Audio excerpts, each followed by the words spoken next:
Hello বন্ধুরা, তোমাদের সাথে আজকেও একটা ব্লগ নিয়ে চলে আসলাম। দেখো, মেয়েকে স্কুল থেকে নিয়ে এসেছি, এসে ওকে রেডি করিয়ে দিয়ে খাওয়া দাওয়া তো হয়ে গেছে আগেই। এখন যাব আমি টিউশনিতে। তাই ভাবলাম যে একটু ব্লগটা শুরু করে দিই। তোমাদেরকে ভিডিওটা দেওয়া হয়ে যাবে, তার সাথে আমার কাজগুলোও দেখানো হয়ে যাবে। তো এখন যাচ্ছি রান্নাঘরে। রান্নাঘরে আমি দুধটা গরম বসিয়ে দিয়েছি বাচ্চাদের খাওয়াবো দেখে। তো বাচ্চাদেরকে পরে আর খাওয়াইনি, ফ্রিজে রেখে দিয়েছি, সন্ধ্যাবেলায় খাবে। তো এখন বেরিয়ে পড়লাম আমি। এখন যেতে হবে আমাকে টিউশনিতে নিয়ে মেয়েকে, যেহেতু আমাদের টিউশনিটা অনেকটাই দূরে।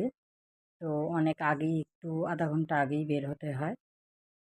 তো দেখো, মেয়ে আমাকে ক্যামেরা করে দিচ্ছিল, আমি গাড়ি ঘোরাচ্ছি, ওকে বললাম তুই একটু ক্যামেরাটা ধরে দে।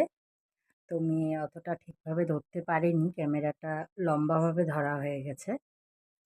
তো ছোট ছোট মেয়ে উঠে পড়লো গাড়িতে।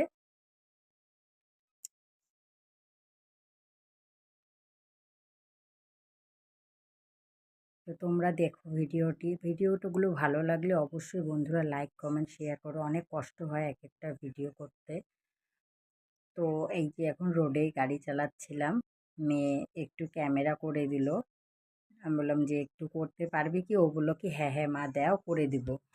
তো করে দিয়ে একটু চলে আসলাম বাড়িতে। বাড়িতে এসেই দেখি মা বাবা বেশ শুয়ে মোবাইল দেখছে। পৃথিবীর জানি না, বাবা মার কাছে আসলে এটাই আলাদা লাগে, মানে মনটায় খুব খুব শান্তি লাগে। তো আমার মা শুয়ে আছে, বাবাও শুয়ে আছে, ফোন দেখছিল। তো আমাকে বলছে তুই কি করছিস? আমি বললাম যে এই তো একটু ভিডিও করছিলাম। তো মা বাবাকে সারপ্রাইজ, আমি চুপ করে যাবো, ওদের ভিডিও করব, এরকম একটা ব্যাপার ছিল। তো আমি আজকে এতটাই ব্লগটা করলাম। আশা করি তোমাদের ভালো লাগবে, আর ভালো লাগলে অবশ্যই একটা লাইক কমেন্ট করো। দেখো, তোমাদের জন্য এত কষ্ট করে আমাকে করতে হচ্ছে। তোমাদের যদি ভালোবাসা পাই তাহলে আরও আগ্রহ থাকলে আমার আরও করব। তোমরা যদি লাইক কমেন্ট না আসে তাহলে ভিডিও করার ইচ্ছাটাই থাকে না। তো তোমরা একটু সাপোর্ট করো, এটুকুনি কথা বলার। তো সবাইকে ধন্যবাদ। মনে হয় এটা সন্ধ্যাবেলায় আপলোড হচ্ছে, এটা আমি তো করলাম দুপুর টাইমে, সন্ধ্যাবেলায় আপলোড হয়ে যাবে। তার জন্য শুভ সন্ধ্যা সবাইকে।